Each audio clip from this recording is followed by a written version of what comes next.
Welcome back. I thought I'd share the process with you. I was honestly hoping to share more of these processes with you, but I'm just scoring the patterns that I observe in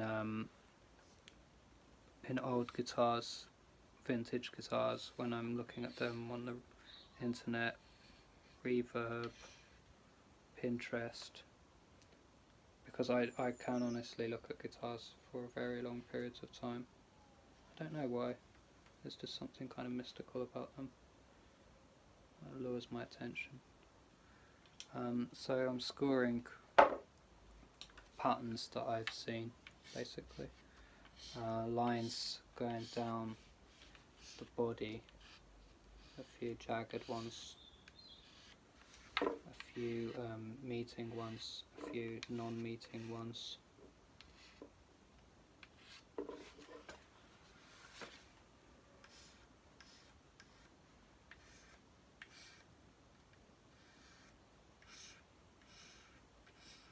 Some close together, some far apart,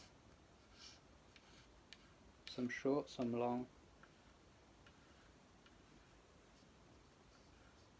And this is what nature is like, you know, nature is not random, it has a series of variables that makes it seem random, but it's always in a really beautiful pattern.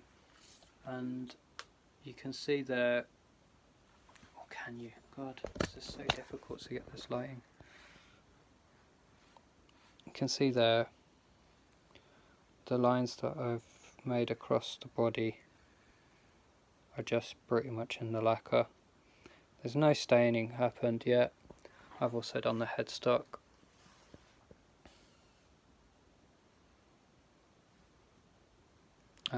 This chip has become monumental because I just felt like that it was the only way to go with it. And once it's stained, it will look a lot more laid back than that. The headstock has had the binding scraped from the black paint, and I've also taken some chips out of the black, which was a lot neater before. Obviously this is the look that we're going for. If I wanted to repair it, it would look absolutely beautiful. But now it looks beautiful in a different way, in a kind of thrown to the hills kind of way. So you can see what I've done with the blade, and now I'm going to go in and do some of that process that I was talking about before. So you've got my mixture here, my secret ratio of dyes, and I'm just going to get is there a kind of used one? I always like to reuse these tissues as much as possible, these plenty kitchen rolls. Tissues. I like to reuse my tissues as much as I can, because you know we don't get much tissue around here.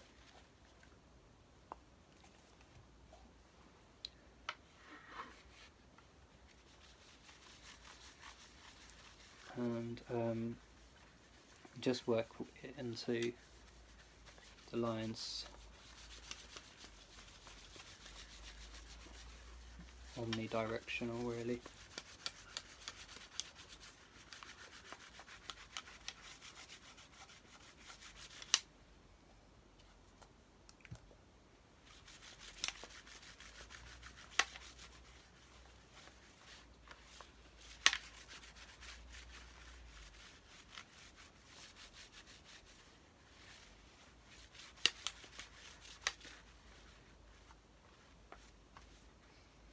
Okay, so then you're left with this.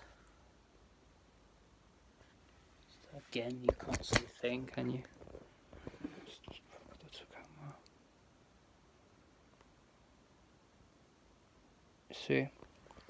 And then, as I said in the last video, get a clean towel, paper towel, and you get some of the non-toxic, non-spirit based cleaner, and you just wipe it back before it's taken effect. If this was sanded, the it would stay a lot more than it has.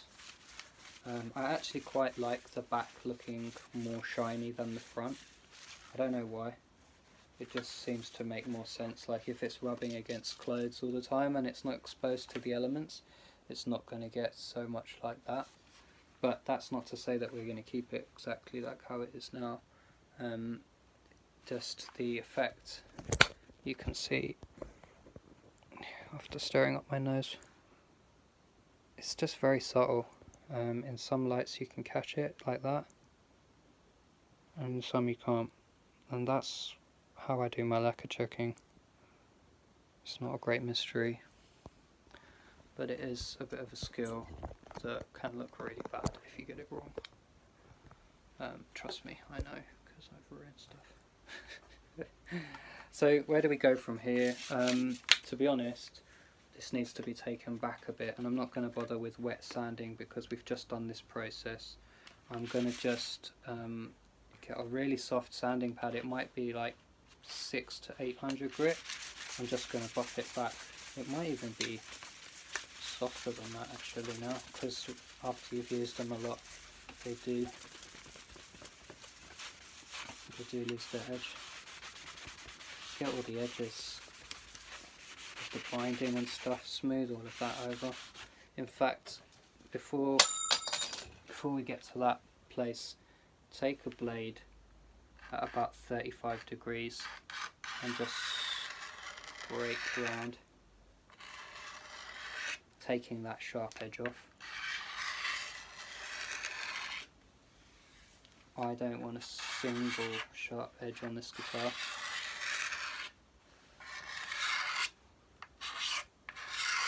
I want it rounder than a 335's booty, damn it. That's where we're going. Well, not to a 335's booty, that would be perverse and obscene. We're just going for a very smooth, rounded edge of this. And then, you know, that's just an example area. And then I go back in with either sanding pad, just repeatedly taking off that edge, and it feels great now compared to the other side. It feels way more expensive, like somebody's just spent a good 10 minutes of their life and serious studying of how to make that feel that way. Feel that way.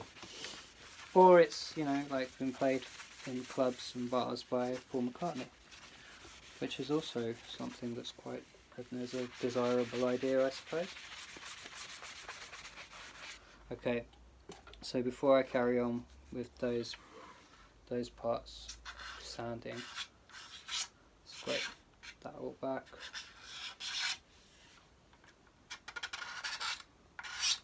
Obviously, when I'm doing this not in front of a camera, I'm way more set up for it and accurate.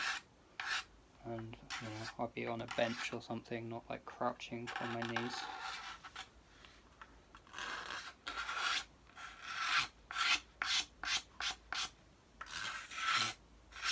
There we go. Loads of the binding is exposed now as well, which will help with the next process, which is to stain the binding with our tinted amber and browns stain that basically gives it the look of aged nitro and tobacco at the same time.